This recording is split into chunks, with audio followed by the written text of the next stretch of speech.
Welcome back to Music Labs and Other Stuff. I'm your host, Gary Lemkin, of course, and on the phone with me now I have a very special guest, well-known American comedian, one of my personal favorites. You guys might know him as the Love Master, which has become his infamous bit, I guess you could say. Mr. Craig Shoemaker. Hello, Craig. I'm great. How are you doing? It's weird. It's just you. If I'm going to do the Love Master, it'd be kind of creepy if I'm just doing it to you. Do you have a female there? I can do a female. I can put on a wig. I'll have to assume. Oh yeah, baby. A Love Master, baby. I'm so big. I can make flesh-eating bacteria gag, baby. Yeah, it felt creepy. No, I feel special now. I feel like yeah, I should. I've never done that with one dude before on a phone. But yeah, it's the signature character. It's definitely a lot of people. They even get thanks for getting my name right. Most people go, "Oh, we're with Craig Shoemaker," like I'm off the boat from Bavaria with an umlaut. It's just Craig Shoemaker, but I appreciate you getting it right. Some people go, "Hey, we're here with Craig Shoemaker, the Love Maker." They get all sorts, but yeah, that's me, and I'm happy. This is my first appearance in Newfoundland. Is that? I'm probably saying it wrong. Newfoundland. There it is. Newfoundland. Okay, I got it. You know, when I was in Boston, I think it's that sector over there is in the north. People pronounce things strange. I was in this town, Worcester, and they said it's Worcester. I said it's Worcester. I said it says Worcester. It's Worcester. I said, how do you get that? I said, how about we'll pull over and we'll ask the first person we see. So we'll pull over, we'll go to the restaurant. The guy's behind our counter. I said, all right, where are we right now? And say it slow. He says, Burger King. We go, Worcester, the Worcester Burger King, Worcester. That's like the sauce. There's a Worcester sauce, isn't there? Yeah, I call it Worcester sauce, right? Yeah. Yeah, well, people pronounce things. All right, so anyway, I'm calling Newfoundland. There it is. I want to come up there sometime. Not this time of year, though. Well, you don't like Canadian winters? I'm not a big chill guy. I'm in Southern California, so I'm going golfing today. I'm down than you are, right? Ice fishing, is that what you do up there? I want to go there, though. I really do. I want to set up a tour, so we'll send people to craigshoemaker.com and sign up. And if I get enough people signed up, then I'll tell the booker, I'll say, look, I'm big in Newfoundland. And I can even say it. You can. You can. By the way, I always wondered this. You said America, I'm from America. But you're in America, too. I don't understand why Canada, it's part of North America. Why did we get the shortened America and you guys are just Canada? Well, I mean, Mexico is part of North America. That's right. But it's not, But it's not called America. No. I mean, why are you not called America? That's what I don't understand. Because we're Canadian. But it's North America. You're in North America. I'm teaching my kids the continents, and it's very confusing. I'm just trying to get to the bottom of it. I thought I'd ask a Canadian. I have no idea. I was never a good geography guy. I'm a history guy. Oh, okay. Well, then tell me the history of how it happened. At some point, someone said in Canada, "Oh, you know what? We're going to break away from them. They're the United States, prepositional of America." And we're going to be just Canada. We're not. I guess you're a new continent. I like how you just started to do the Canadian accent and then you dropped it. I was going to commit to it, but then I figured, well, geez, that's not going to sound right. It's going to sound like I'm doing an old bit from SNL or something. What was it? What was that? Those two guys that they do the Moose Report or whatever it was. What was that show? Second City, or it was one of those. But they did the Canadian thing. But I want to come up there so you can make fun of my Philadelphia accent. Oh, you're originally from Philly. How do you say this? How do you say this word, for instance? Tournament. How do you say that word? Tournament. Wow, that was very close to Philly. The whole rest of this country, America, they say tournament. They say tournament. I say it's tournament. You know, Bruce Springsteen doesn't go on tour. He goes on tour. The Mint. He's like, come on, dudes, we're going on tour. Ready, band? 1, 2, 3, 4.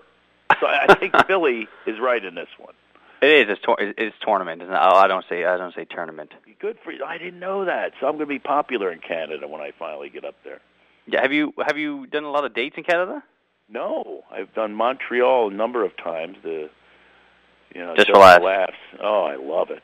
Oh, and then I did Edmonton, and every time I get received very well by the Canadian audiences. You know, standing ovations every time. I'm thinking, are you just cold and you're trying to get We're happy warm? to get anything. Yeah, we're desperate. So I seen a standing ovation for a juggler one time. So. Oh, thanks so much. I feel so much better now. I had this wonderful memory that's just been squashed. No, man, you're good. Listen, I know, you're a great comic. Like, you don't need me to tell you that. But I mean, I know a lot of people that like your stuff. So I'm sure if you came up here and did a show, you'd have no problem selling seats. Well, like I said, if people go to my Facebook, Twitter, I'm the Love Master, and just say, "Hey, I heard you on the ever popular show with Gary from Canada. I heard you, and I want you to come up here." Then I will be there if I have more than 5 requests, and none of them can be you, by the way, or your relatives. I will check. I can't use my aliases. You can use your aliases, or CraigShoemaker.com. Jot me a note. But yeah, I'd love to come up there. It'd be great. You need laughter everywhere. That's what I say. Laughter's very good for you. You know, it oxygenates your body, and healing endorphins are released, and stress is relieved. I read a book, Norman Cousins cured himself of a terminal disease just from laughing, just from laughter, which I guess makes me a doctor. It does. Say ha for the Love Master, ladies. Oh, yeah. All right, I'm sorry. That's enough of that. Erase. Okay, well, I gotta ask that question. Where did that bit come from? Love Master happened in high school. I was 5'1", 92 pounds in high school. I was a geek, and I'm sure if you're in radio, you can relate to what I'm saying. There's nobody in radio that doesn't relate to. I was a geek at one time. Many still are, and that's why we get into entertainment, because we're trying to get back at all the girls that wouldn't go to the big dance with us. So all the girls in high school, they would use the F word with me, you know, friend. I was always the friend. Oh, yeah. They go, oh, you want to go to the bathroom? I would go to the bathroom with them. You know, girls go for that posse pee. They would take me with them. They'd go, come with us. Like I'm going, whoa, I might be a geek, but I'm straight. I'm a straight geek. And they would say, oh, you're my friend. You're such a good friend. And all the guys that they would like for me to fix up were bad guys. They would go, oh, Tommy's cute. Fix me up with Tommy. Oh, George is hot. And I'm going, sure, I'll fix you up. I had a little high voice. I'll fix you up, no problem. And I'm thinking, oh, give the geek a chance, baby. Yeah. I'll love you so good your neighbor will have a smoke, baby. And it didn't work, by the way. It didn't work. Love Master has worked since, but it did not work back then when I hadn't hit puberty yet. My crotch area looked like a wall switch. You're not getting a lot of action, you know, with the, you know, turning on and off the lights with the wall switch. So, did you do that voice in high school? I tried. Yeah, I developed it back then. Yeah. So what was it like? Like you went home, and like how did that even come? How did that cross your mind? Like you just went home and enough of this. I'm going to do a voice and. I was also doing, you know, Don Knotts. I don't know if you know who that is. That was my idol because he was the geekiest guy in history. He was Mr. Furley on Three's Company, and he was. Do you know who he is? He was Barney Fife on the I do know who Don is. Yeah.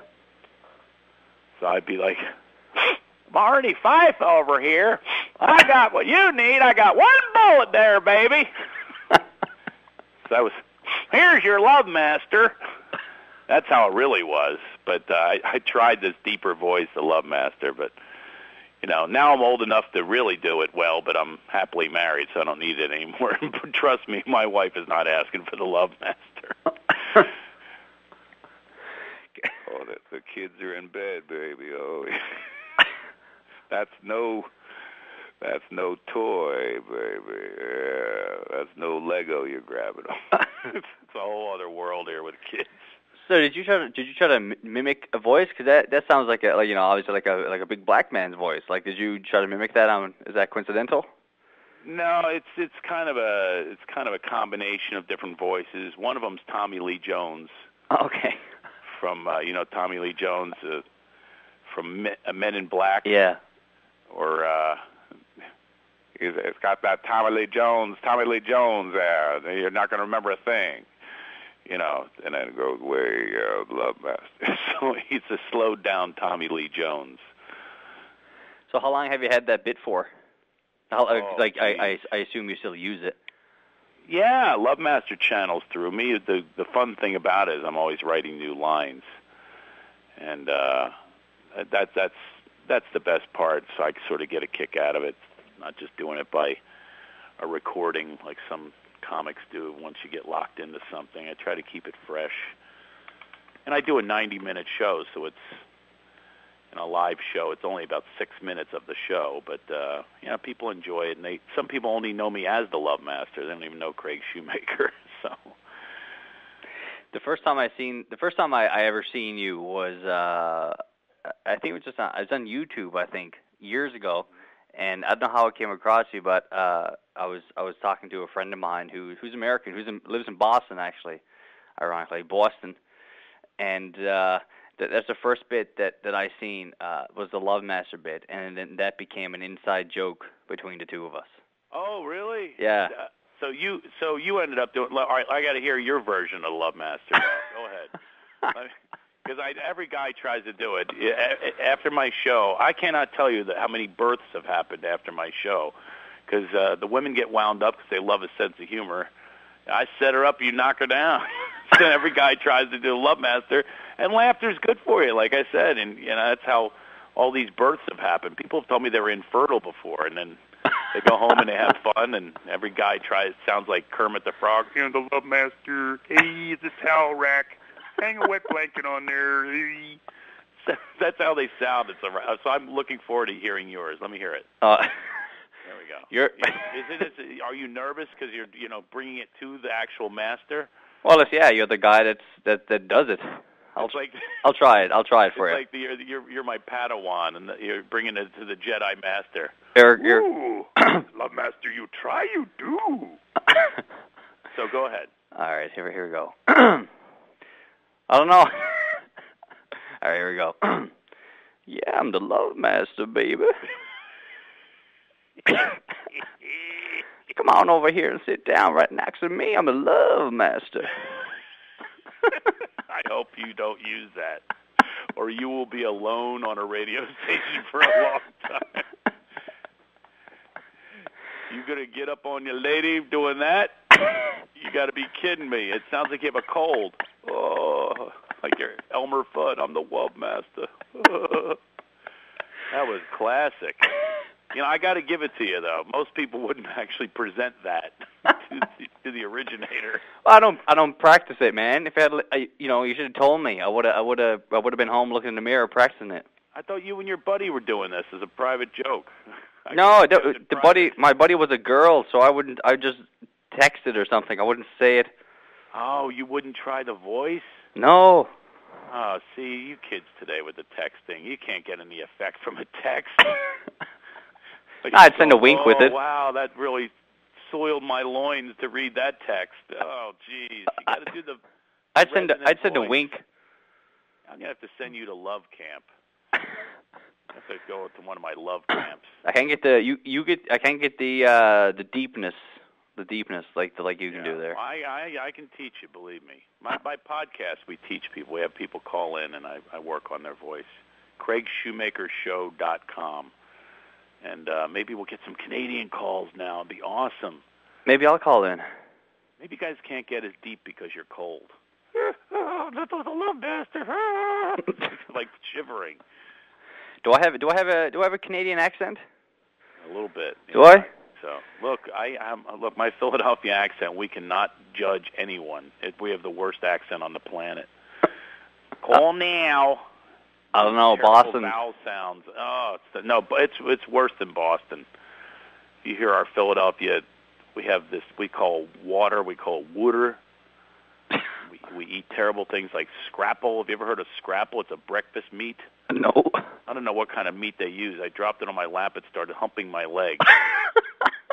It's a nasty piece of meat. It's called scrapple, and it's one vowel away from scrap pile, which is what it is. It's a scrap pile. It's what's left over after they make sausage, which is also so good for you. They sweep the floor with the snouts and the guts, and they put mold. They make it into a mold like Spam.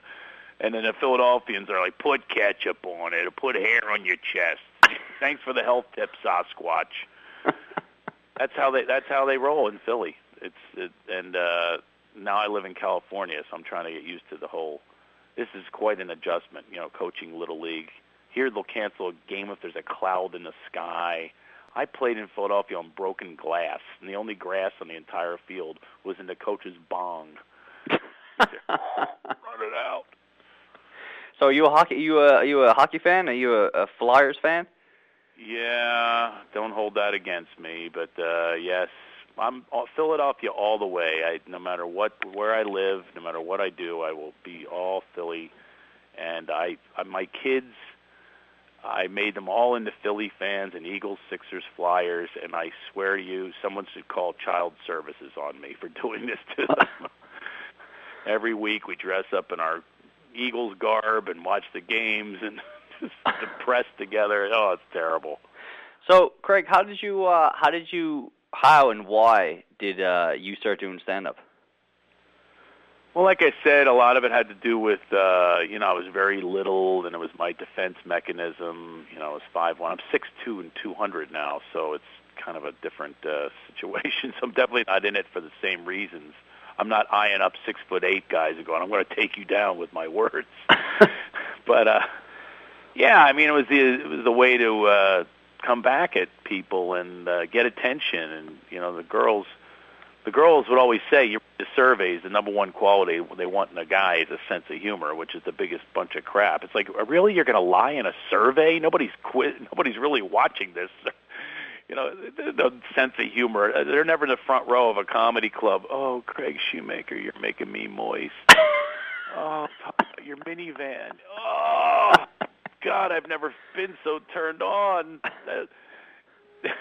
No, girls say that, and then I know what it's like. I think every comedian knows what that's like. It's like, oh, we want someone that's funny. Oh, do you? Is that why I'm your friend? Is that why you talk to me about? Exactly. Talk to me about this hot guy. Right. It's always a guy with, high cheekbones. How about this, People magazine, the sexiest man alive is never Carrot Top or the Wayans brothers. It's always, some good-looking Ryan Gosling. high cheekbone dude. Yeah, Ryan Gosling. I'm sure he'll be working the Chuckle Hut next week, with no shirt on. By the way, you had to bring up the one dude that my wife is into. Oh, is it? Is it Ryan Gosling? That's her guy, yes. And every movie, the dude, I think he writes it into his contract, I got to take my shirt off. He could be in Alaska in the dead of winter. He could be in Newfoundland in the middle of January. He's going to go, when I'm ice fishing, I need to be wearing no shirt. That's how he rolls, and he's just got all the ladies. My wife, I've seen his nipples probably as much as I've seen my wife. It's crazy. Did you see that movie that he was in, Drive? No, I seriously, I try to avoid his movies because if my wife, well, the one thing is though, he does get her wound up, and then I get to have this because he's not like here. So then you come in and you go, yeah, I'm Ryan Gosling, baby. Oh yeah. That's no goose you just fell, baby. Oh yeah. I try, but that's her guy. But I seen that movie, and he spoke maybe two full lines the whole movie. Drive, it's called. Yeah, Drive. I think it's called Drive. Driver, something like that. He spoke like maybe 2 full lines. He hardly spoke in it. And he was the main character. Hold on a second. This is radio history here. I'm going to go into the bathroom. where my wife is showering right now. And ask her? I'm sure she's going to get a kick out of this. I'll tell her. Hold on for a second here. My kid in here with her? What the? Hey, honey. Yeah. I'm on the radio live in Canada. Have you ever heard of a movie called Drive? Drive. Yeah, Ryan Gosling apparently. Yeah, and he speaks like 2 words, which is fine for you, I'm sure. Hi, Jackson. All right, I'm going back on the radio. Here. She never heard of it. She's never heard of it? That'll be next on her porn list. That's an old movie. Oh, from a long time ago. Well, no, not okay. Well, a couple of years. Oh, that's it. Okay, not different one.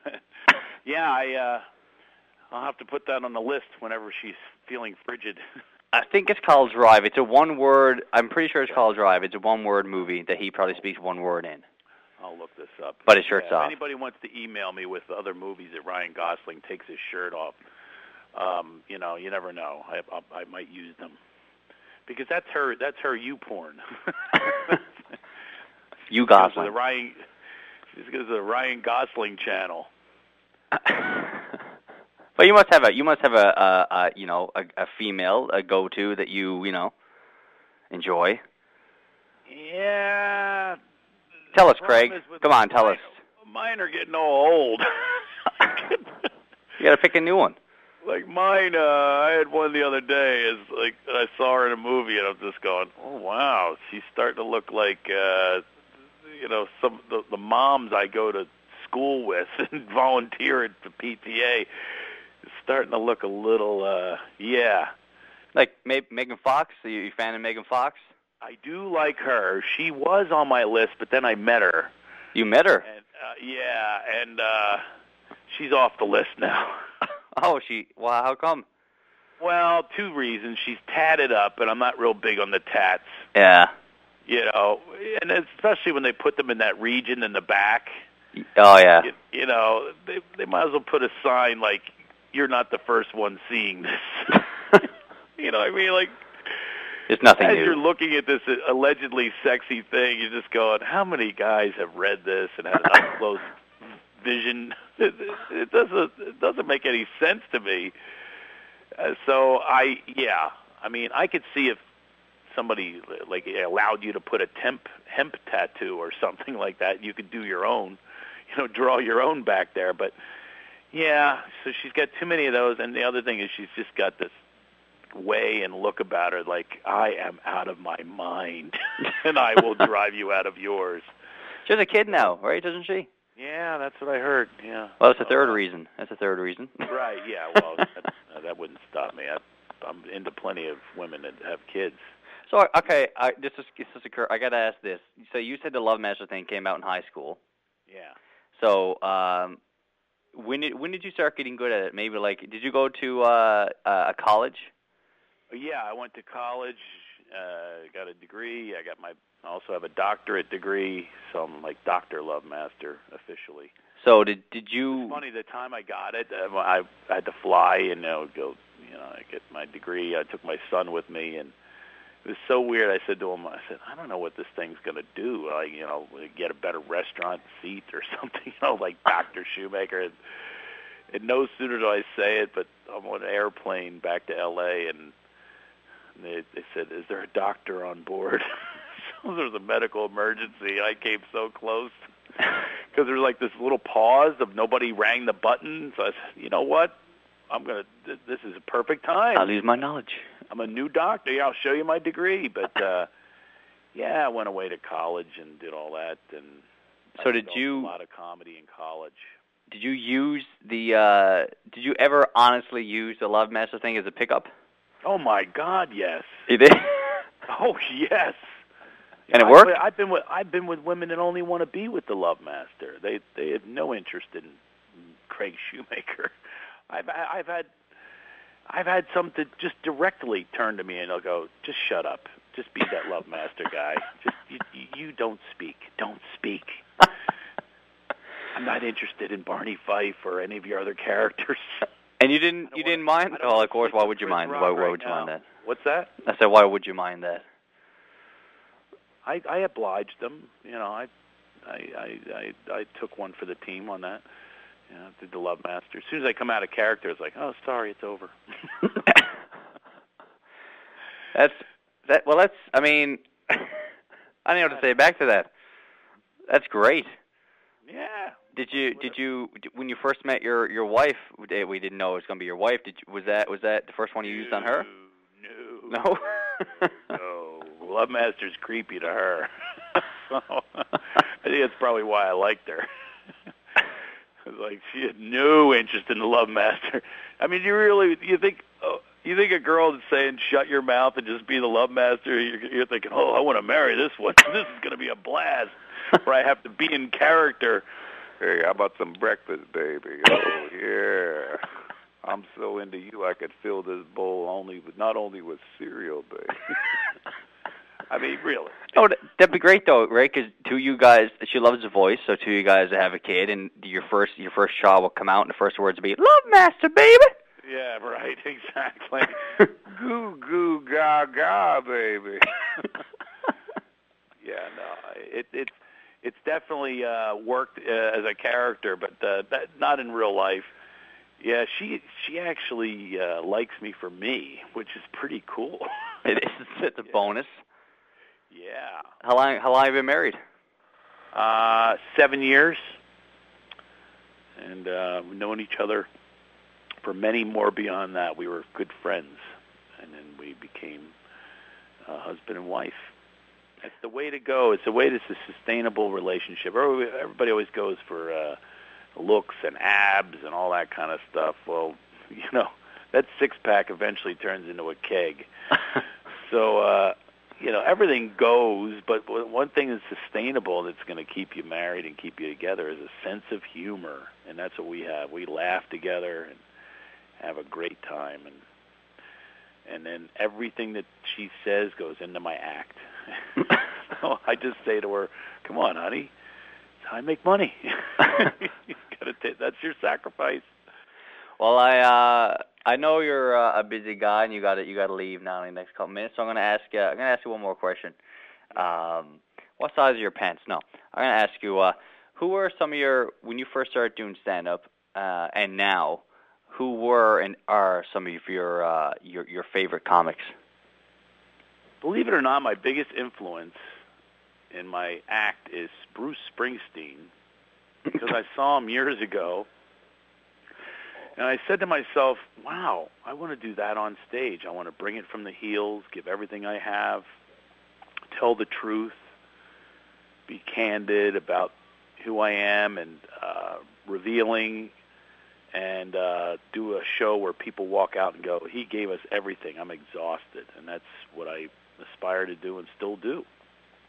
So, you know, I do a 90-minute show myself, and which is long for a comedian. Most do 45 to an hour, and I just give it everything I have, and it's all based on the inspiration of Bruce Springsteen.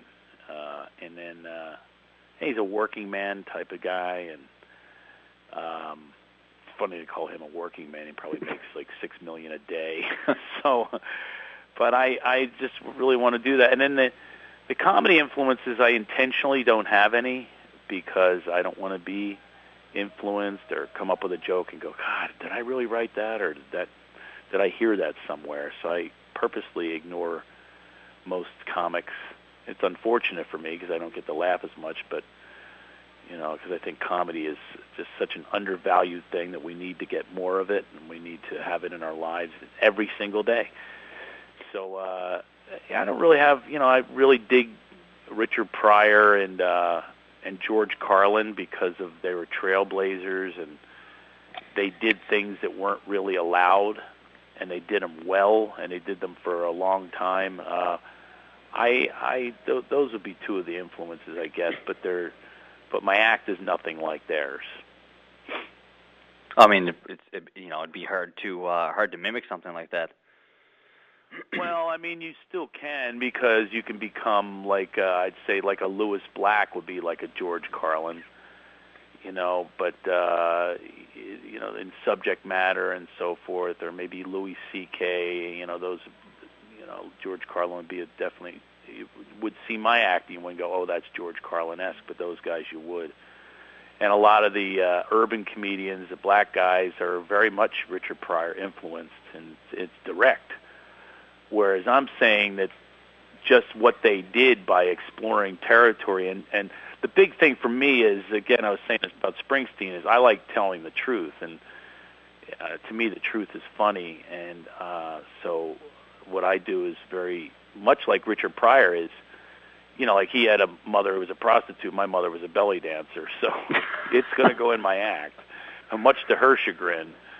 But yeah, I just really believe in that. I think that the audience is out there connecting with your truth, and they're saying either, geez, I've felt that before, I've done that before, oh, geez, I've done that before and never want to do it again. Good thing it's this idiot Craig Shoemaker doing it, not me. I mean, there's some sort of a identification with truth that the audience is having, and I think that's where the really great comedy comes in. That's why those two are legends, and I'm working on it.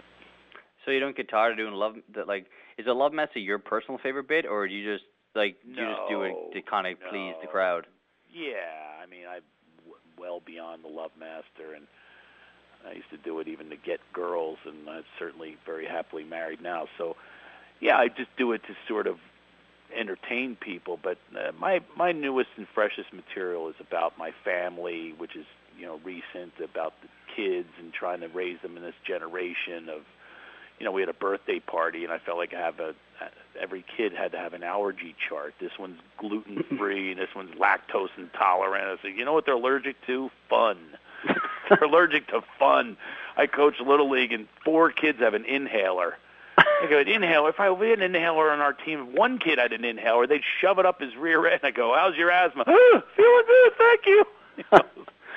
I mean, it's just amazing to me. So I'm trying to raise the kids a little bit of old school blended with the new, and I'm, you know, trying to get used to all of this, and you know, the way that people relate now. Like you're texting the Love Master, I'd be ripping that out of your hands, say, come on, son, let me show you how this is really done. You know. You can't you can't have sex on a text. So I mean, is it that bad? Are we that detached? So yeah, I have a lot of material about that, and you know, about modern technology versus what I grew up with, and things like that. So it's you know, it's relatable. I know the gluten free. My ex was gluten free. Oh really? Yeah. Is that why she's the ex? Yeah, I bring her to a buckwheat field. Exactly. When you get angry, you go, oh, how'd we end up here? Why are you sneezing? Want some flour? Right. No, but it was great to have you on, Craig. And do you want to just give people some you know, maybe some Twitter I don't know what they're called. Twitter handles. I'm not up to date. My Twitter handle is The Love Master. How'd you guess that? And then on Facebook, go to the fan page, Craig Shoemaker. Craig spelled like a shoe and a maker, like you take your shoes to the maker. And CraigShoemaker.com, you get to my podcast that way. And please, I want to get a Canadian base. I want to be, you know, I want to bring the Love Master to Canada, baby. Yeah. Oh, I'm pointing north right now, ladies. Oh, yeah. I'm sure. Like I hope you come here. I hope you come to Newfoundland, and you know, I would love to see you alive. Well, me too. Before you die. Appreciate it. Before you die, don't die, Craig. Yeah, thanks, Gary. That's the way to end your interview. All right, buddy. I'll talk to you in a little bit. Thanks so much for having me. No problem. You're welcome back anytime. Have a good day, man. You got it. You too. All right.